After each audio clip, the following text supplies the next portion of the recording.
Last క్లాస్లో వచ్చేసి మనం ఈ ఇండస్ వ్యాలీ సివిలైజేషన్కు సంబంధించి ఈ ఇండస్ వ్యాలీ సివిలైజేషన్లో ఇంపార్టెంట్ సిటీస్ ఏవైతే ఉన్నాయో ఆ సిటీస్ డిస్కస్ చేశామండి.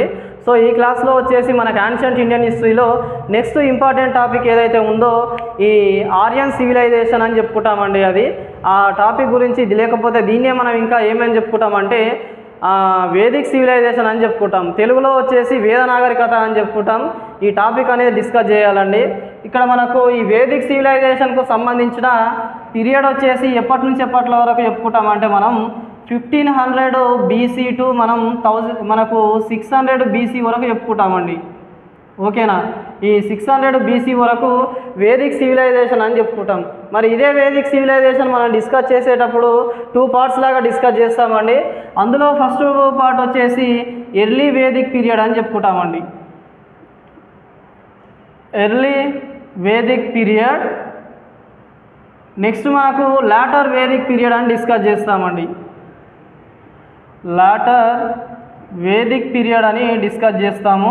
సో ఇక్కడ మనకు ఈ ఎర్లీ వేదిక్ పీరియడ్కు సంబంధించిన కాలం వచ్చేసి ఎప్పటి నుంచి ఎప్పటి వరకు చెప్పుకుంటామంటే 1500 BC టు మనము 1000 BC వరకు ఈ ఎర్లీ వేదిక్ పీరియడ్కు సంబంధించిన కాలాన్ని చెప్పుకుంటాం. తర్వాత ఈ లాటర్ వేదిక్ పీరియడ్ వచ్చేసి మనకు 1000 BC టు 600 BC వరకు చెప్పుకుంటామండి. ఓకేనా? సో ఇది వచ్చేసి మనకు వేదిక్ సివిలైజేషన్ గురించి. ఇంకా మనం ఈ చాప్టర్లో ఇంకా ఏమేం చెప్పుకుంటామంటే ఈ ఆర్యులు ఎవరైతే ఉన్నారో ఈ ఆర్యులు భారతదేశం మీద మనకి ఇండియా మీద ఎలా దండయాత్ర చేసిండ్రో, దండయాత్ర చేసి ఏ ప్రాంతాలను ఆక్రమించుకున్నారో, మరి ఆర్యులు రావడానికి కారణాలు ఏంటివి, ఓకేనా? మరి ఆర్యులకు సంబంధించి వాళ్ళ జన్మస్థలానికి సంబంధించిన సిద్ధాంతాలు ఏవైతే ఉన్నాయో వీటినే మనం ఆర్జిన్ థియరీ అని చెప్పుకుంటామండి. ఈ ఆర్జిన్ థియరీస్ కూడా ఇక్కడనే చెప్పుకుంటాం. ముఖ్యంగా వీరికి సంబంధించిన జన్మస్థలాలు ఏవైతే ఉన్నాయో ఆ జన్మస్థలాల గురించి మనకు వేరే వేరే చరిత్రకారులు, డిఫరెంట్ హిస్టారియన్స్ వాళ్ళకు సంబంధించి డిఫరెంట్ ఒపీనియన్స్ అనేవి ఉంటాయండి. అవునా?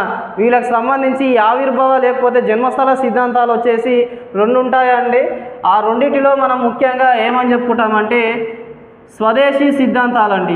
వీటినే మనము ఇండియన్ ఆర్జిన్ థియరీ అని చెప్పుకుంటాం. ఇండియన్ ఆర్జిన్ థియరీ అని చెప్పుకుంటాం. తర్వాత మనకు నెక్స్ట్ వచ్చేసి ఇక్కడనే మనకు విదేశీ సిద్ధాంతాలు అని ఉంటాయండి. విదేశీ జన్మస్థల సిద్ధాంతాలు అని చెప్పుకుంటాం. దీన్నే మనము ఫారెన్ ఆర్జిన్ థియరీ అని చెప్పుకుంటామండి. ఓకేనా? సో మరి ఈ ఆర్యుల జన్మస్థలం వచ్చేసి ఇండియా అని ఏ చరిత్రకారులు చెప్తారో, తర్వాత మనకు వీళ్ళు ఆర్యులు వచ్చేసి వీళ్ళ జన్మస్థలానికి సంబంధించిన ప్రాంతం వచ్చేసి ఇండియా కాదు, ప్రపంచంలో వేరే వేరే ప్రాంతాల గురించి చెప్తారండి. అది ఎవరెవరు చెప్పారనేది ఇక్కడ చూద్దాము. ముఖ్యంగా ఇక్కడ ఈ ఇండియన్ ఆర్జిన్ థియరీస్ వచ్చి 2 చెప్తారండి. అందులో ఒకరి పేరు ఏం పేరు అంటే మనకు ఫస్ట్ పర్సన్ వచ్చేసి లక్ష్మీధర శాస్త్రి అని ఉంటాడండి.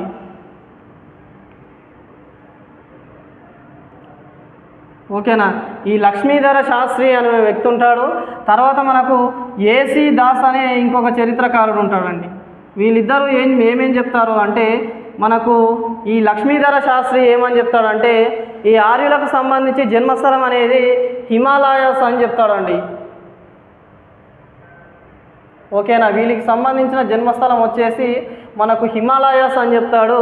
మరి ఇదే ఇక్కడ ఏసీ దాస్ అనే వ్యక్తి ఏం చెప్తాడంటే మనకు ఈ ఆర్యులకు సంబంధించి జన్మస్థలం అనేది సప్త సింధు అనేది చెప్తాడండి. ఓకేనా? ఈ సప్త సింధు అనే ప్రాంతము వీళ్ళకు సంబంధించి జన్మస్థలం అని చెప్తాడు. ఓకేనా? మరి సప్త సింధు అంటే ఏంది అంటే సప్త సింధు అనే ప్రాంతం మనకు ఉందా అంటే ఉంది అండి. సప్త సింధు అంటే ద ల్యాండ్ ఆఫ్ 7 రివర్స్ అని మనం చెప్పుకుంటామండి. 7 నదులు కలిసి ఉన్న ప్రాంతాన్నే సప్త సింధు అని చెప్పుకుంటాం. మరి ఆ 7 నదులు ఏంటివి అంటే మనకు ఈ సింధు నది ఏదైతే ఉందో ఆ సింధు నది వాటికి సంబంధించిన ఉపనదులతో పాటు సరస్వతి అనే నది ఉంటుందండి. ఈ 7 నదులను కలిపి మనం సప్త సింధు అని చెప్పుకుంటాం. వాటిలో మనము ఇందస్, జీలం, రవి, బియాసు, చీనాబు, సట్లెడు, సరస్వతి అని చెప్పుకుంటాం. ఈ 7 నదులు ఉండే ప్రాంతాన్ని మనం ఏమని చెప్పుకుంటామంటే ఎక్స్పెషల్లీ సప్త సింధు అని చెప్పుకుంటామండి. ఇక్కడ మనకు ఈ ఫారెన్ ఆర్జిన్ థియరీలో ఎవరెవరు వ్యక్తులు ఉంటారో మనకు ముఖ్యంగా అంటే ఈ ఆర్యులు వచ్చేసి వాళ్ళ జన్మస్థలం వచ్చేసి మన ఇండియా, భారతదేశం కాదు, ప్రపంచంలో వేరే వేరే ప్రాంతాలు అని చెప్పిన వ్యక్తులలో మొదటి వ్యక్తిగా మనం ఎవరిని చెప్పుకుంటామంటే బాల గంగాధర్ తిలక్ అని చెప్పుకుంటామండి. బాలగంగాధర్ తిలక్ అని చెప్పుకుంటాము. మరి ఇదే బాలగంగాధర్ తిలక్ వీళ్ళకు సంబంధించి మరి ఆర్యులకు సంబంధించి జన్మస్థలం ఎక్కడ అని చెప్తాడంటే ఆర్కిటిక్ రీజియన్ అని చెప్తాడండి. ఆర్కిటిక్ ప్రాంతం ఏదైతే ఉందో ఆ ప్రాంతం వచ్చేసి ఆర్యులకు జన్మస్థలం అని చెప్తాడండి. ఇతని తర్వాత మనకు సెకండ్ ఇంపార్టెంట్ వ్యక్తి వచ్చేసి మ్యాక్స్ ముల్లర్ అనే ఒక వ్యక్తి ఉంటాడండి. ఈ మ్యాక్స్ ముల్లర్ ఏమని చెప్తాడంటే ఆర్యులకు సంబంధించి జన్మస్థలం అనేది సెంట్రల్ ఏషియా అని చెప్తాడండి. సెంట్రల్ ఏషియా అని చెప్తాడు, అంటే సెంట్రల్ ఆసియాకు సంబంధించి ఆర్యుల జన్మస్థలం అని చెప్తాడు. ఇతని తర్వాత దయానంద సరస్వతి అనే ఒక వ్యక్తి ఉంటాడండి.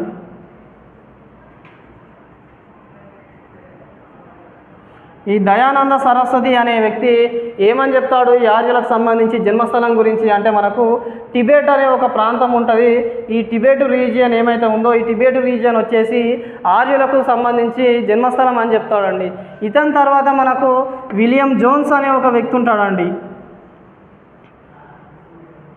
ఈ విలియం జోన్స్ ఏం చెప్తాడంటే ప్రజెంట్ యూరోప్ ఏదైతే ఉందో దీన్నే మనం ఐరోపా అని చెప్పుకుంటాం కదండి. ఆ యూరోప్ వచ్చేసి మనకు ఆర్యులకు సంబంధించి జన్మస్థలం అని చెప్తాడండి. ఇక్కడ మనకు దయానంద సరస్వతి గురించి చెప్పుకునేటప్పుడు ఒక 2 ఇంపార్టెంట్ థింగ్స్ చెప్పుకోవాలి. అందులో ముఖ్యంగా మనకు ఈ దయానంద సరస్వతి అనే వ్యక్తి మనకు ఆర్య సమాజకు సంబంధించి స్థాపించిన వ్యక్తి అని చెప్పుకుంటాము. ఇతడే ఒక పుస్తకం రాస్తాడు. ఆ పుస్తకం పేరు ఆర్కిటిక్ హోమ్ ఆఫ్ వేదాస్ అనే పుస్తకం రాస్తాడు. ఆ పుస్తకంలో ఈ ఆర్యులకు సంబంధించిన ఇన్ఫర్మేషన్ అనేది ఇస్తాడండి. ఈ ఆర్యులు వచ్చేసి టిబెట్ అనే ఒక ప్రాంతానికి చెందిన వాళ్ళు అని చెప్తాడు. తర్వాత మనకి ఇదే ఫేమస్ ఒక డైలాగ్ ఉంటుందండి దయానంద సరస్వతి. ఏంది ఆ డైలాగు అంటే మనకు గో బ్యాక్ టు వేదాస్ అనే ఈ లైన్ వచ్చేసి మనకు ఎవరు చెప్తారు అంటే దయానంద సరస్వతి అని చెప్తారండి. గో బ్యాక్ టు వేదాలకు తరలి వెళ్ళండి అని చెప్తాడండి. ఓకేనా. మనకు ఇంకా ఇతని తర్వాత మనకు బాలగంగాధర్ తిలక్ వచ్చేసి ఆర్కిటిక్ రీజియన్ అని చెప్తాడండి. మ్యాక్స్ ముల్లర్ వచ్చేసి సెంట్రల్ ఏషియా అని చెప్తాడు. దయానంద సరస్వతి వచ్చేసి టిబెట్ రీజియన్ అని చెప్తాడు. తర్వాత మనకు విలియం జోన్స్ వచ్చేసి యూరోపు మన ఆర్యులకు సంబంధించిన జన్మస్థలం అని చెప్తాడండి. ఇతని తర్వాత మనకు ప్రొఫెసర్ పెంకా అనే ఒక వ్యక్తి ఉంటాడండి. ఓకేనా. ఈ ప్రొఫెసర్ పెంకా ఏం చెప్తాడంటే జర్మనీ మైదానాలు వచ్చేసి వీళ్ళకి సంబంధించి జన్మస్థలం అని చెప్తాడండి. జర్మనీ ప్లేన్స్ అని చెప్తాం కదా అవే అండి. తర్వాత మనకు ఈ గైల్స్ అనే వ్యక్తి ఉంటాడు. అతను కూడా ఆస్ట్రియా హంగేరీ సంబంధించి వీళ్ళకు జన్మస్థలం అని చెప్తాడండి. ఇది వచ్చేసి మనకు ఈ ఆర్యులకు సంబంధించి ఆర్జిన్ థియరీ అండి. ఓకేనా. జన్మస్థలానికి సంబంధించిన సిద్ధాంతాలు. తర్వాత మరి ఇదే ఆర్యులు రావడానికి కారణాలు ఏంటివి అనేది చూడాలండి. ఇక్కడ చూడండి ఒకసారి కాజెస్ ఫర్ ఇన్వాజన్ ఆఫ్ ఆర్యన్స్ అంటే ఇక్కడ ఆర్యులు రావడానికి మనం 2 కారణాలు చెప్పుకుంటామండి. అందులో మొదటి కారణం వచ్చేసి ఫుడ్ అండ్ ల్యాండ్ అని చెప్పుకుంటామండి. ఓకేనా. సెకండ్ ఇంపార్టెంట్ రీజన్ వచ్చేసి డొమెస్టిక్ క్వారల్స్ అని చెప్పుకుంటామండి. ఓకేనా. అంటే మనకు వీళ్ళు ఏం చేస్తారంటే ఇక్కడ ఫుడ్ అండ్ ల్యాండ్ అంటే ఆహారం భూమి కోసం వస్తారండి. వీళ్ళ జన్మస్థలం వదిలేసి వేరే ప్రాంతాల మీద దాడి చేయడానికి కారణాలు ఏంటివంటే ఆహారం కోసం వస్తారండి, భూమి కోసం ఉండడానికి. ఇంకోటి మనకు డొమెస్టిక్ క్వారల్స్ అంటే మనం ఏం చెప్పుకుంటామంటే మనకు స్వదేశీ తగాదాలండి. స్వదేశీ తగాదాలు అంటే ఏమని చెప్పుకుంటాం, మనకి ఇక్కడ ఈ ఆర్యన్స్ నివసిస్తున్న ప్రాంతం ఏదైతే ఉందో వాళ్ళ నైబరింగ్ తెగలు ఉంటాయి కదండి, ఆ తెగలతోని గొడవలు జరగడం వల్ల అక్కడ ఓడిపోయి వేరే ప్రాంతాలకు జీవనోపాధి కోసం వచ్చిండ్రు అని చెప్పుకుంటామండి. వచ్చి మనకు 2 ఇంపార్టెంట్ కాజెస్ అని చెప్పుకుంటామండి. మరి ఇందులో ముఖ్యంగా మనకు ఈ డొమెస్టిక్ కాజెస్ వల్ల వీళ్ళు ఒక ప్రాంతంలో ఓడిపోయి వేరే ప్రాంతానికి ఎలా వచ్చిండ్రు అనేది చూడండి ఒకసారి. ఫస్ట్ వీళ్ళు ఏం చేస్తారంటే ముఖ్యంగా ఆసియా మినార్ అనేది ఉంటుందండి. ఆసియా మినార్ మనకు ప్రజెంటు టర్కీ అనే ఒక ప్రాంతంలో ఉంటుంది. ఓకేనా. ఈ ఆసియా మినార్ నుంచి వేరే ప్రాంతాలకు వీళ్ళు వలస అనేది జరిగిపోతుందండి. వలస అనేది జరిగి అక్కడ లోకల్గా ఉన్న ఈ ఎంపరర్స్ రూలర్స్ ఎవరైతే ఉన్నారో వాళ్ళని ఓడించి యుద్ధాలు చేస్తారు. ఓకేనా. ఈ ప్రాసెస్ ఎలా జరిగింది అనేది చూడండి. ముఖ్యంగా వీళ్ళు స్టార్టింగ్ పాయింట్ వచ్చేసి ఈ ఏషియా మినార్ అనేది ఉంటుందండి, టర్కీలో ఉంటుంది. ఓకేనా. ఇక్కడ నుంచి వీళ్ళు ఏం చేస్తారంటే మనకు పర్షియాలో ఉన్న యూఫ్రేటు టైగ్రీస్ అనే 2 నదులను దాటుకుంటారండి. దాటుకొని ఈ యూఫ్రేట్స్ అండ్ టైగ్రీస్ అనే 2 నదులు ఉంటాయండి. ఓకేనా. ఈ 2 నదులను దాటేసి పర్షియా అనే ప్రాంతానికి వలస వెళ్తారు. ఓకేనా. పర్షియా అనే ప్రాంతానికి వలస వెళ్ళి అక్కడి నుంచి రెండుగా విడిపోతారండి. ఆర్యన్స్ రెండుగా విడిపోతారు. మరి ఎవరైతే పర్షియాలోనే ఉండిపోతారో వాళ్ళని మనం ఏమని చెప్పుకుంటామంటే ఇండో ఇరానియన్స్ అని చెప్పుకుంటామండి. ఆర్యుల తెగను ఎవరైతే ఈ పర్షియా ఇరాక్ అనే ప్రాంతంలో ఉంటారో వాళ్ళని మనం ఏమని చెప్పుకుంటామంటే ఇండో ఇరానియన్స్ అని చెప్పుకుంటాం. మరి ఎవరైతే ఈ పర్షియా నుంచి సౌత్ డైరెక్షన్లో వచ్చి ఈ హిందూకుష్ మౌంటైన్స్ ఏవైతే ఉన్నాయో ఈ హిందూకుష్ మౌంటైన్స్ను క్రాస్ చేసి వచ్చి ఇక్కడ సెటిల్ మనకు ఇండియా, ఆఫ్ఘనిస్తాను, పంజాబు ఈ ప్రాంతాల్లో సెటిల్ అయిన వాళ్ళను మనం ఏమని చెప్పుకుంటామంటే ఇండో ఆరియన్స్ అని చెప్పుకుంటామండి. ఓకేనా, ఇండో ఆరియన్స్ అని చెప్పుకుంటాం. ఇక్కడ మనకు ఈ ఇండో ఇరానియన్స్ గురించి మనం డిస్కస్ చేయం, కానీ ఈ మన భారతదేశానికి వలస వచ్చిన ఈ ఇండో ఆరియన్స్ గురించి డిస్కస్ చేస్తామండి. ముఖ్యంగా అసలు ఈ ఇండో ఆరియన్స్ ఎవరు, వాళ్ళకు సంబంధించి జన్మస్థల సిద్ధాంతాలు చెప్పుకున్నాం. సో వాళ్ళ వలస అనేది ఇలా జరిగిందండి. మనకు ఫస్ట్ ఏషియా మినార్ అనేది ప్రజెంట్ మనం టర్కీ అనే ఒక ప్రాంతం ఉంటుందండి. ఆ టర్కీ ప్రాంతం దగ్గరలో ఉంటుంది, ప్రాంతంలోనే ఉంటుంది. ఓకేనా, ఇక్కడ నుంచి మనకి యూఫ్రేటిస్, టైగ్రిస్ అనేవి మనం లాస్ట్ క్లాస్లో చెప్పేసుకున్నాం. ఓకేనా, మెసొపటోమియా సివిలైజేషన్ గురించి చెప్పుకునేటప్పుడు, మెసొపటోమియా నాగరికత చెప్పుకున్నప్పుడు ఈ రెండు నదుల గురించి చెప్పానండి, యూఫ్రేట్స్ అండ్ టైగ్రిస్ అని. ఓకేనా, సో అది ఇక్కడ మరి మనకు ఈ ఇండో ఆరియన్స్ ఎవరైతే ఉన్నారో ఈ ఇండో ఆరియన్స్ వాళ్ళకు సంబంధించి వలసల గురించి, వాళ్ళ ఆక్రమణల గురించి, వాళ్ళ నాగరికత గురించి చెప్పే కొన్ని శాసనాలు ఉంటాయండి. ఓకేనా, ఆ శాసనాలు ఏంటివి అంటే మనము కాస్పైట్ ఇన్స్క్రిప్షన్ అని చెప్పుకుంటామండి.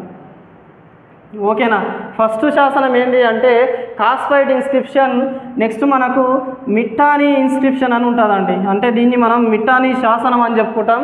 లాస్ట్ అండ్ ఫైనల్గా వచ్చేసి బొగాస్కాయ్ శాసనం అని ఉంటుందండి. ఈ మూడు ఇన్స్క్రిప్షన్స్ వచ్చేసి మరి ఆర్యులకు సంబంధించిన, ఆర్య నాగరికతకు సంబంధించిన మనకు ఈ ఇన్ఫర్మేషన్ అనేది ఇస్తారండి. ఓకేనా, ముఖ్యంగా మరి ఈ శాసనాలు మనకి ఏ ఇన్ఫర్మేషన్ ఇస్తున్నాయి సార్ అంటే చూడండి ఒకసారి. ఈ ఆర్యులు అనేవాళ్ళు నార్డిక్ జాతికి చెందిన వాళ్ళు అని చెప్తాదండి. ఈ శాసనాలే మనకి ఏమని చెప్తాయి, ఆర్యులు అనేవాళ్ళు ఈ నార్డిక్ జాతి ఏదైతే ఉందో దీన్నే మనం ఇంగ్లీష్లో నార్డిక్ రేస్ లేకపోతే నార్డిక్ క్లాన్ అని చెప్పుకుంటామండి. అవునా, ఈ నార్డిక్ జాతికి సంబంధించిన వ్యక్తులు. మరి వీళ్ళు మాట్లాడే భాష ఆర్య. ఓకేనా, వీళ్ళు మాట్లాడే భాష ఆర్య కాబట్టి వీరిని ఆర్యులు అని అంటామని ఒక శాసనం చెప్తుందండి. ఇందులో మనకు మూడిట్లో ఉన్న ఒక ఇన్స్క్రిప్షన్ ఇన్ఫర్మేషన్ ఇస్తుంది. ఓకేనా, ఇంకో ఇన్స్క్రిప్షన్ మనకి ఇంకా ఏం చెప్తుందంటే వీళ్ళు మాట్లాడే భాష హిట్టైట్ అని చెప్తుందండి. ఓకేనా, వీళ్ళ మాతృభాష ఏంది అంటే హిట్టైట్ అని చెప్తుందండి. మరి మీరు అప్పటి నుంచి ఆర్యులు అంటున్నారు సార్, మరి ఆర్యులు అంటే ఏంది అంటే చూడండి ఒకసారి. ఈ ఆర్య అనే పదం ఏదైతే ఉందో ఈ పదానికి మనం తెలుగులో ఏమని చెప్పుకుంటామంటే గౌరవనీయులు, శ్రేష్ఠుడు, సంస్కారవంతుడు అనే మీనింగ్ వస్తుందండి. ఆర్య అంటే ఏమని వస్తుంది, గౌరవనీయుడు, సంస్కారవంతుడు, శ్రేష్ఠుడు అనే మీనింగ్ వస్తుంది. మరి ఇంగ్లీష్లో అయితే మనం ఏమని చెప్పుకుంటామంటే noble person and respectable person అని చెప్పుకుంటామండి. ఓకేనా, ఇది ఈ ఆర్య మీనింగ్ ఏంది అంటే ఇది. తర్వాత మరి ఈ ఆర్యులు ఎవరైతే ఉన్నారో, అవునా, ఈ ఆర్యులు ఎవరైతే ఉన్నారో మరి ఈ ఆర్యులకు సంబంధించిన ఈ లిటరేచర్ ఉంటుందండి, సాహిత్యం. దీన్నే మనం ఏమని చెప్పుకుంటామంటే వేద సాహిత్యం అని చెప్పుకుంటామండి. ఈ వేద సాహిత్యం గురించి మనం డిస్కస్ చేసేస్తే తర్వాత మరి వీళ్ళకి సంబంధించి మనకు social conditions, economic conditions, political conditions, religious conditions ఇవి చర్చించాలండి. అంటే మనకు ముందుగా నేను చెప్పానండి క్లాస్ స్టార్ట్ చేసే టైంలో ఈ వేదిక్ సివిలైజేషన్ వచ్చేసి మనం 2 పార్ట్స్ లాగా డివైడ్ చేసి చదువుకుంటామని. ఒకటి వచ్చేసి early Vedic period, later Vedic period అని చెప్పుకున్నాం. అవునా, ఈ early Vedic period, later Vedic period దేని బేస్ చేసుకొని డివైడ్ చేస్తారు సార్, విభజిస్తారు సార్ అంటే ముఖ్యంగా ఒక 4 రీజన్స్ ఉంటాయండి. అందులో మనకు ఫస్ట్ రీజన్ వచ్చేసి సోషల్ కండిషన్స్ అండి.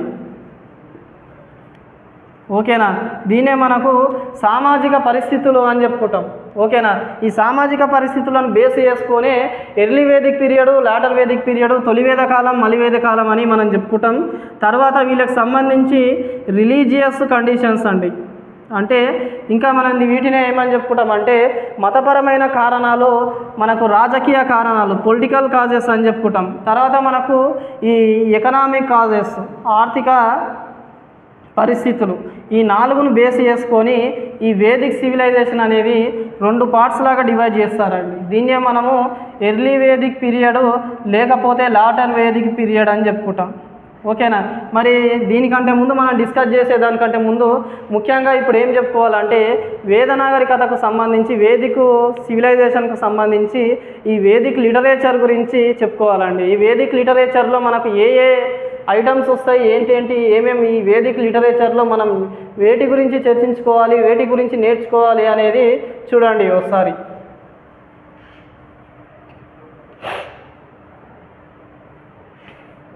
ఓకేనా. సో ఇందులో మనకు ఫస్ట్ వచ్చేసి వేదిక్ లిటరేచర్లో ఫస్ట్ మనం వేటి గురించి చెప్పుకుంటామో చూడండి. వేదిక్ లిటరేచర్ దీన్నే మనం ఏమని చెప్పుకుంటామంటే తెలుగులో వేద సాహిత్యం అని చెప్పుకుంటామండి. ఈ వేద సాహిత్యంలో మనం వేటి గురించి చెప్పుకోవాలి ముఖ్యంగా అంటే ఈ వేదాస్ ఉంటాయండి. వేదాసు, బ్రాహ్మణాసు, ఓకేనా, అరణ్యకాసు,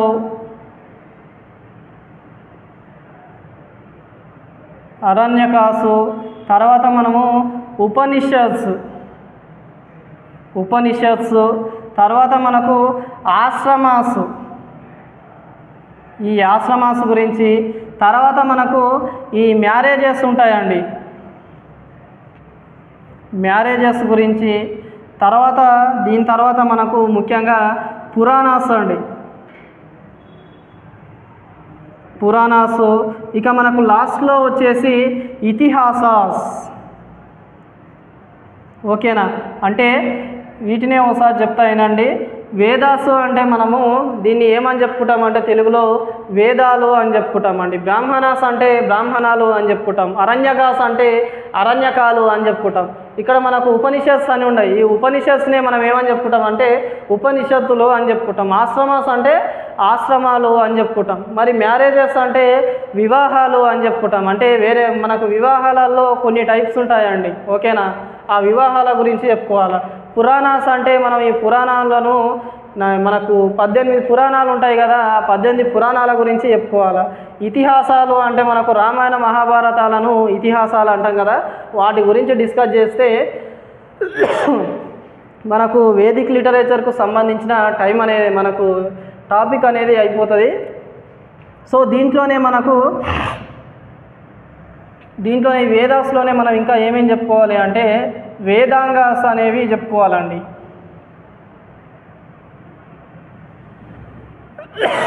ఓకేనా. ఇది చెప్పేసుకుంటే మనకు ఈ వేదిక్ లిటరేచర్కు సంబంధించిన టాపిక్స్ అనేవి అయిపోతాయి.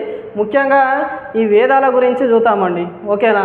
ఇక్కడ చూడండి వేద, మనకు ఈ వేద అనే పదము ఎక్కడి నుంచి వస్తుంది అంటే విద్ అనే పదం నుంచి వస్తుందండి. ఓకేనా. విద్ అనే పదం నుంచి వస్తుంది. ఈ విద్ అనే పదానికి అర్థం ఏంటి అంటే టు నో అన్నట్టు అండి, అంటే తెలుసుకోవడం అన్నట్టు. ఓకేనా. మరి ఇదే విద్ అనే పదము సాంస్క్రిట్లో ఉంటుంది. మరి అదే విద్ అనే పదానికి మనం ఏమని చెప్పుకుంటాం అంటే టు సీ అనే మీనింగ్ వస్తుందండి, అంటే చూడడం, తెలుసుకోవడం. వేదాస్ అంటే మనం ఏమని చెప్పుకుంటాం, చూడడం, తెలుసుకోవడం అని చెప్పుకుంటాం. తర్వాత మరి ఈ వేదాలు ఏవైతే ఉన్నాయో ఈ వేదాలకు మనం ఏమని చెప్పుకుంటామంటే అపౌరుశ్రేయ, నిత్య అనే 2 బిరుదులు ఉంటాయండి వేదాలకు. అపౌరుశ్రేయ, నిత్య.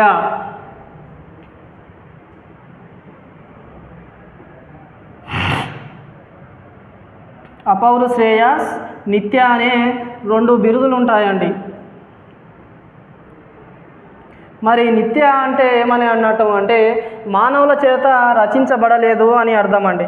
ఓకేనా. ఇంకా మనకు ఈ వేదాలకు సంబంధించిన ఇన్ఫర్మేషన్ ఇంకా ఏముంటుందంటే ఈ వేదాలు మొత్తం ఎన్ని ఉంటాయి సార్ అంటే మనకు ముఖ్యంగా 4 వేదాలు ఉంటాయండి. అందులో ఫస్ట్ వేద వచ్చేసి మనకు ఋగ్వేద అని చెప్పుకుంటామండి. ఓకేనా. మనకు సెకండ్ ఇంపార్టెంట్ వేద వచ్చేసి సామవేద అని చెప్పుకుంటామండి.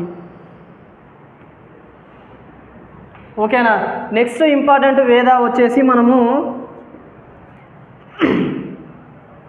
యజుర్వేద అని చెప్పుకుంటామండి. మనకు లాస్ట్ అండ్ ఫైనల్గా వచ్చేసి ఈ అథర్వ వేద అని ఉంటుందండి. ఇవి వచ్చేసి మనకు ఈ 4 వేదాస్ అని చెప్పుకుంటాం. వేదాలు 4 ఉంటాయి.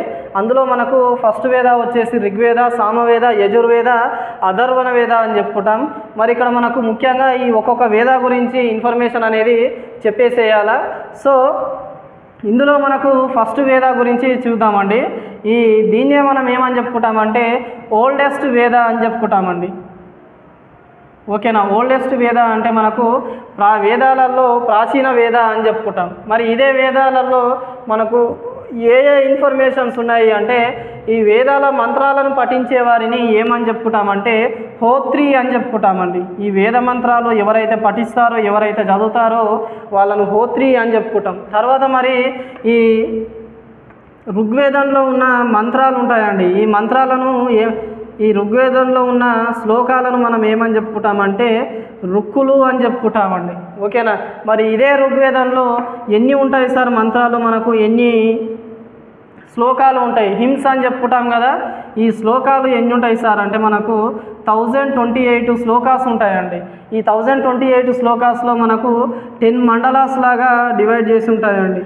మన భాషలో మండల అంటే దీన్నే మనం ఏమని చెప్పుకుంటామంటే ఒక భాగంలాగా చెప్పుకోవాలండి. ఓకేనా. అలాంటి భాగాలు మన ఋగ్వేదాలో ఎన్ని ఉంటాయంటే 10 భాగాలు ఉంటాయని చెప్పుకున్నాం. ఓకేనా. మరి ఇందులో మనకి 10 మండలాస్ ఏవైతే ఉన్నాయో అందులో ఇంపార్టెంట్ మండలాస్ ఒకసారి చూడండి. ముఖ్యంగా మనం ఇంపార్టెంట్ మండలాస్ లాగా 3rd మండల చెప్పుకుంటాం. ఓకేనా. తర్వాత మనకు 5th మండల చెప్పుకుంటాం. దీని తర్వాత మనము 6th మండల లాగా చెప్పుకుంటాం. తర్వాత మనకు ఈ 7th, 9th, 10th ఈ మండలాస్ ఏవైతే ఉన్నాయో వీటిని వచ్చేసి మనం ఇంపార్టెంట్ అని చెప్పుకుంటాం. మరి ఋగ్వేదంలో ఉన్న 3వ మండలం ఏం చెప్తుంది సార్ మనకు అంటే గాయత్రి మంత్రం గురించి చెప్తుంది. దేని గురించి చెప్తుంది? మనకు గాయత్రి మంత్రం ఏదైతే ఉందో ఈ గాయత్రి మంత్రం గురించి చెప్తుంది. మరి ఇదే గాయత్రి మంత్రము ఎవరికి సంబంధించింది అంటే ఏ దేవతకు, దేవునికి సంబంధించింది అంటే మనము సావిత్రి దేవి అని చెప్పుకుంటామండి. ఓకేనా. ఈ సావిత్రి దేవికి సంబంధించిందే గాయత్రి మంత్ర అని చెప్పుకుంటాం. తర్వాత మనకు ఈ 5th వేద ఏదైతే ఉందో ఈ 5th వేదాలో ఏం చెప్తుందంటే మనకు క్యాస్ట్ సిస్టమ్కు సంబంధించి క్యాస్ట్ సిస్టమ్ లేదు అని చెప్తుందండి. ఓకేనా. మరి దీన్ని ఎట్లా చెప్తుంది అంటే నాకు సంబంధించి మా నాన్న వచ్చేసి ఒక వైద్యుడు, ఓకేనా, మా తల్లి వచ్చేసి ఒక పిండి రుబ్బే స్త్రీ, నేను ఒక కవిని అని మనకు ఈ 5th వేదాస్లో ఉంటుందండి. మనకు 5th మండలాలో ఉంటుందండి. ఓకేనా. మరి ఈ 6th మండలాలో ఏముంటుంది సార్ అంటే మనకు ఈ హరప్పాకు సంబంధించిన ఇన్ఫర్మేషన్ అనేది మనకి ఈ 6th మండలాలో ఉంటుంది. మరి హరప్పాకు సంబంధించి ఏమని ఉంటుంది సార్ అంటే హరయూపియా అని ఉంటుందండి. ఈ హరయూపియా అంటే మనకు హరప్పా అని చెప్పుకుంటాం. 7th దాంట్లో వచ్చేసి మనకు దశరాజ ఘనయుద్ధం గురించి ఉంటుందండి. ద బాటిల్ ఆఫ్ 10 కింగ్స్ అని చెప్పుకుంటాం కదా, దాని గురించి ఉంటుందండి. దీన్నే మనం ఏమని చెప్పుకుంటాం దశరాజ ఘనయుద్ధం అని చెప్పుకుంటాం. ఓకేనా. తర్వాత మనకు 9th మండలాలో సోమ అనే దాని గురించి ఉంటుందండి. ఓకేనా. మరి ఇదే 10th మండలాలో థియరీ ఆఫ్ పురుష సూక్త అని ఉంటుందండి. ఈ పురుష సూక్త థియరీ ఏదైతుందో దాని గురించి ఉంటుంది. ఓకేనా. ఇది వచ్చేసి మనకు ఈ మండలాస్కి సంబంధించిన ఇన్ఫర్మేషను. ఇంకా మనకు ఈ ఋగ్వేదాకు సంబంధించి ఇంకా ఏమేమి ఉంటాయి సార్ మనకి ఈ ఋగ్వేదాలో అంటే చూడండి ఒకసారి. ఈ ఋగ్వేద మనకు ఎవరెవరు రాస్తారు అంటే ఘటస్మిద, భరద్వాజ, పైలప, మనకు విశ్వామిత్ర అనే వీళ్ళు 4 రాస్తారండి ఋగ్వేద అనేది. తర్వాత మనకు ఇదే ఋగ్వేదాలో ఇంకా ఏముంటుంది మనకు అంటే చూడండి ఒకసారి. ఋగ్వేదాలో మనకు ఈ 2 to 7 ఈ మండలాసు ఏవైతే ఉన్నాయో ఈ మండలాసు ముందుగా రాస్తారండి. ఓకే. ఇంకా మనకి ఇదే ఋగ్వేదాకి సంబంధించి ఇంకా ఏముంటాయి అంటే ముఖ్యంగా మనకు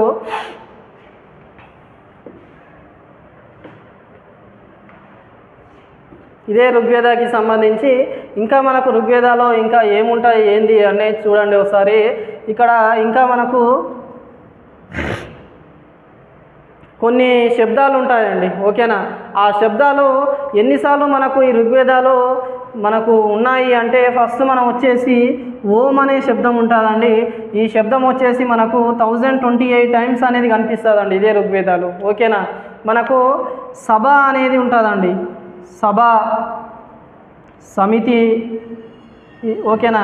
ఈ గణ, ఓకేనా. తర్వాత మనకు జన, తర్వాత మనకు గోవు.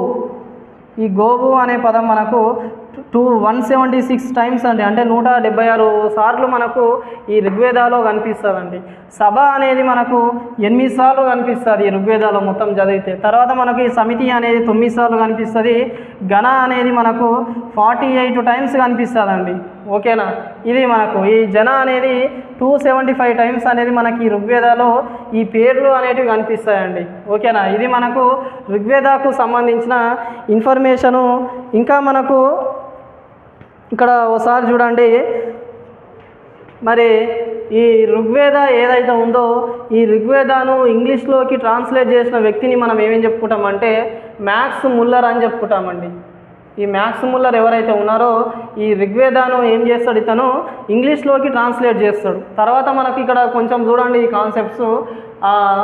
ఈ బాటిల్ ఆఫ్ 10 కింగ్స్ అనేది తెలియాలండి మీకు. దశరాజ ఘనయుద్ధం అనేది తెలియాలా, ఈ పురుష సూక్త థియరీ అనేది తెలియాలా. దశరాజ ఘనయుద్ధ అంటే ఏం లేదండి, మనకి ఈ యుద్ధం ఎప్పుడు జరుగుతుంది అంటే ముఖ్యంగా మనకు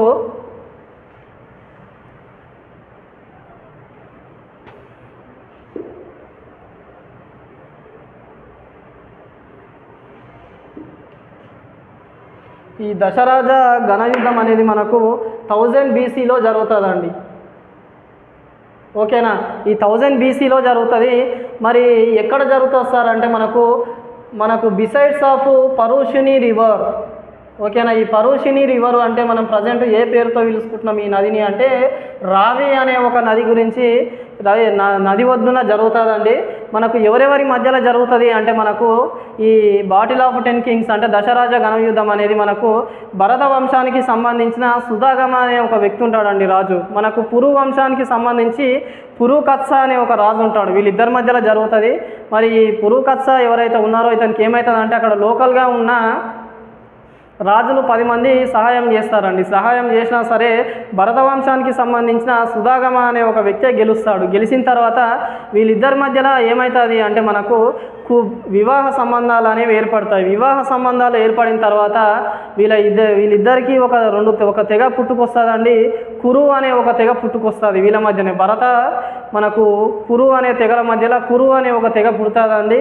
ఆ కురు తెగకు సంబంధించిన వాళ్ళనే పాండవులు కౌరవులు అని చెప్పుకుంటామండి. అవునా. ఈ పాండవులకు కౌరవులకు జరిగిన యుద్ధాన్ని మనం ఏమని చెప్పుకుంటామంటే కురుక్షేత్ర యుద్ధం అని చెప్పుకుంటాం.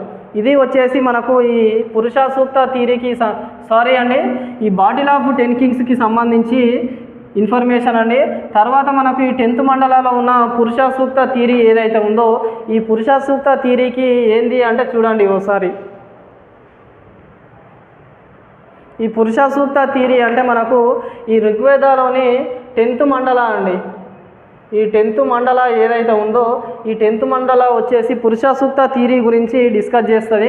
మరి ఈ పురుష సూక్త థియరీ అంటే ఏంటి అంటే according to this Purusha Sukta theory the creator of universe is Brahma. అంటే మన విశ్వాన్ని సృష్టికర్త ఎవరు అంటే బ్రహ్మ అని చెప్పుకుంటాం. ఓకేనా. మరి మనం ఫర్ ఎగ్జాంపుల్ ఇతను ఒక బ్రహ్మ అనుకుంటే ఈ సొసైటీలో ఉండే వాళ్ళు ఎవరైతే ఉన్నారో వాళ్ళను కొన్ని క్లాసెస్ లాగా డివైడ్ చేస్తుందండి ఈ పురుష సూక్త థియరీ అనేది. ఓకేనా. మరి ఇక్కడ బ్రహ్మకు సంబంధించి తన తల నుంచి పుట్టిన వాడిని బ్రాహ్మణులు అని చెప్పుకుంటామండి. బ్రాహ్మణుడు ఎవరైతే ఉన్నారో అతను ఎక్కడి నుంచి పుడతాడు అంటే బ్రహ్మకు సంబంధించిన ఇది మన తల నుంచి పుడతాడని చెప్తాడు. తర్వాత ఇతనికి సంబంధించి భుజాలు ఉంటాయండి, షోల్డర్స్. బ్రహ్మకు సంబంధించి షోల్డర్స్ నుంచి పుట్టిన వాడిని మనకు క్షత్రియాస్ అని చెప్పుకుంటామండి. ఓకేనా. బ్రహ్మకు సంబంధించి భుజాల నుంచి పుట్టిన వాడిని క్షత్రియాస్ అని చెప్తాం. మరి ఇదే బ్రహ్మ యొక్క తొడల నుంచి అంటే తాయిస్ అని చెప్పుకుంటాం కదా, ఈ తాయిస్ నుంచి పుట్టిన వాడిని ఎవరిని అని చెప్పుకుంటామంటే వైశ్యాస్ అని చెప్పుకుంటామండి. ఓకేనా. మరి బ్రహ్మకు సంబంధించి ఈ పాదాల నుంచి పుట్టిన వాడిని ఏమని చెప్పుకుంటామంటే శూద్రాస్ అని చెప్పుకుంటామండి. ఇదే వచ్చేసి మనకు ఈ పురుష సూక్త థియరీ అనేది ఇదే చెప్తుందండి. అసలు ఈ బ్రాహ్మణ్స్ అనే వాళ్ళు ఏం పని చేస్తారు అంటే పౌరోహిత్యం చేస్తారండి. ప్రైస్ట్హుడ్ అని చెప్పుకుంటాం కదా, ఆ పౌరోహిత్యం అనేది బ్రాహ్మణ్స్ చేస్తారు. క్షత్రియాస్ ఎవరైతే ఉన్నారో వీళ్ళనే వచ్చేసి మనం ఫైటింగ్ క్లాస్ లేకపోతే ఫైటింగ్ సొసైటీ అని చెప్పుకుంటామండి. అంటే మన రాజ్యానికి సంబంధించి రక్షణ కల్పించే వాళ్ళను ఏమని చెప్పుకుంటాం క్షత్రియాస్ అని చెప్పుకుంటాం. తర్వాత మనకు ఈ వైశ్యాస్ ఎవరైతే ఉన్నారో ఈ వైశ్యులు ఏం చేస్తారంటే మనకు ఈ వ్యాపారం అనేది చేస్తారండి, వడ్డీ వ్యాపారం అనేది చేస్తారు. ఓకేనా. తర్వాత మనకు ఈ శూద్రాస్ ఎవరైతే ఉన్నారో వ్యవసాయం చేసే వాళ్ళను శూద్రాస్ అని చెప్పుకుంటామండి. తర్వాత కాలంలో ఈ శూద్రాస్ ఎవరైతే ఉన్నారో వీళ్ళనే మనం అన్టచబుల్స్ లాగా తర్వాత చెప్పుకుంటాము. సో ఇది చూడండి, ఇది వచ్చేసి పురుష సూక్త థియరీ అండి. తర్వాత మనకు సామవేద అనేది ఉంటుందండి. సెకండ్ ఇంపార్టెంట్ వేద వచ్చేసి సామవేద అని చెప్పుకుంటాం. ఓసారి సామవేదానికి సంబంధించిన ఇన్ఫర్మేషన్ వచ్చేసి చూడండి. ఓకేనా. ఈ సామవేదాన్ని పఠించే వాళ్ళని ఏమంటారంటే ఉద్గాత్రి అని చెప్పుకుంటామండి. సామవేద మంత్రాలను పఠించే వాళ్ళను ఉద్గాత్రి అని చెప్పుకుంటాము. ఇదే సామవేదాలో ఉన్న మంత్రాలను ఏమని చెప్పుకుంటామంటే సామములు అని చెప్పుకుంటామండి. ఓకేనా. సామములు అని చెప్పుకున్నాం. ఇంతకుముందుకు మనకు ఋగ్వేదాలో ఉన్న మంత్రాలను వచ్చేసి రుక్కులు అని చెప్పుకున్నామండి. మంత్రాలైనా సరే శ్లోకాలైనా సరే రెండు ఒకటే. తర్వాత ఇంకా మనకు ఇదే సామవేదంలో ఎన్ని శ్లోకాలు ఉంటాయి సార్ అంటే మనకు 1063 అని చెప్పుకుంటామండి. మీకు కొన్ని పుస్తకాలలో అయితే 1528 హిమ్స్ ఉంటాయండి, శ్లోకాలు ఉంటాయని చెప్తారు. కాకపోతే ఎక్కువగా మనము 1063 అని చెప్పుకుంటాం. ఓకేనా. మరి అసలు ఈ సామవేద దేని గురించి చెప్తారు సార్ అంటే మనకు ఫస్ట్ వచ్చేసి మ్యూజిక్ గురించి చెప్తుందండి. మన ఇండియాలో ఫస్ట్ మ్యూజికల్ టెక్స్ట్ లాగా సామవేద అని చెప్పుకుంటాం. ఓకేనా. తర్వాత మరి మనకు వరల్డ్లో ఫస్ట్ మ్యూజికల్ టెక్స్ట్ వచ్చేసి జెండా అవేస్తా అని చెప్పుకుంటామండి. ఓకేనా. ఈ జెండా అవేస్తా ఏదైతే ఉందో మనకు వరల్డ్లో ఫస్ట్ మ్యూజికల్ టెక్స్ట్ అని చెప్పుకుంటాం. ఓకేనా. మరి దీన్ని ఎవరు రాస్తారు సార్ అంటే జొరాస్ట్రియన్ అనే వ్యక్తి రాస్తాడు. దీతన్నే మనం ఏమని చెప్పుకుంటాం జొరాస్టర్ అని చెప్పుకుంటాం. ఓకేనా. ఇంకా మనకు ఇదే సామవేదానికి సంబంధించి ఇక్కడతోని ఈ సామవేదాస్కి సంబంధించిన ఇన్ఫర్మేషన్ అనేది అయిపోతుంది. ఇంకా మనకి ఈ సామవేదాన్ని ఎవరు ఇంగ్లీష్లోకి ట్రాన్స్లేట్ చేస్తారని చెప్తే మనము రాల్ఫ్ గ్రీత్ అని చెప్పుకుంటామండి. ఓకేనా. ఈ రాల్ఫ్ గ్రీత్ అనే వ్యక్తి ఏం చేస్తాడంటే మనకు సామవేదాన్ని వచ్చేసి ఇంగ్లీష్లోకి ట్రాన్స్లేట్ చేస్తాడు. తర్వాత మనకు దీని తర్వాత నెక్స్ట్ ఇంపార్టెంట్ వేద వచ్చేసి యజుర్వేద అని చెప్పుకుంటామండి. ఓకేనా. దీని తర్వాత నెక్స్ట్ మనకు ఇంపార్టెంట్ వేద వచ్చేసి యజుర్వేద అని చెప్పుకుంటాం.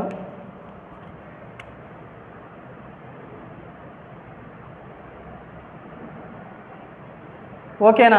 మరి ఈ యజుర్వేద వచ్చేసి మరి దీనికి సంబంధించి ఈ మంత్రాలను పఠించే వాళ్ళను మనం ఏమని చెప్పుకుంటామంటే అథర్వరాయ అని చెప్పుకుంటామండి. ఈ అథర్వరాయ అంటే మనకు ఈ యజుర్వేద మంత్రాలను పఠించే వాళ్ళను అథర్వరాయ అని చెప్పుకుంటాం. ఈ యజుర్వేదాన్ని వచ్చేసి 2 పార్ట్స్ లాగా డివైడ్ చేస్తారు. కృష్ణ యజుర్వేద, శుక్ల యజుర్వేద అని చెప్పుకుంటామండి. ఇదే యజుర్వేద వచ్చేసి మనకు 2 భాగాలుగా ఉంటుందండి. ప్రోజ్ అండ్ పోయట్రీ లాగా చెప్పుకుంటాం. అంటే ఇది పద్య రూపంలో ఉంటుంది. మనకు ఇదే యజుర్వేదం వచ్చేసి గద్య రూపంలో ఉంటుంది. మరి ఇదే యజుర్వేదం మనకు వేటి గురించి చెప్తారు సార్ అంటే మనకు వేటి గురించి చెప్తుంది అంటే యజ్ఞయాగాసు గురించి చెప్తుందండి. ఈ యజ్ఞయాగాలు ఏవైతే ఉన్నాయో ఈ యజ్ఞయాగాల గురించి మనకు ఈ యజుర్వేదం అని చెప్తుందండి. ఓకేనా. మరి ఇదే యజుర్వేదంలో మనకు 40 మండలాస్ ఉంటాయండి. మండలాస్ అంటే పార్ట్స్ అని చెప్పుకుంటాం, లేకపోతే మనం వీటినే చాప్టర్స్ అని చెప్పుకుంటామండి. మరి 40 మండలాస్ ఉంటాయి. వీటి తర్వాత మనకు ఇంకా ఎన్ని హిమ్స్ ఉంటాయి అంటే శ్లోకాలు ఎన్ని ఉంటాయి అంటే 1984 అండి. 1984 శ్లోకాలు అనేవి మనకి యజుర్వేద అనే ఒక వేదాలో ఉంటాయి.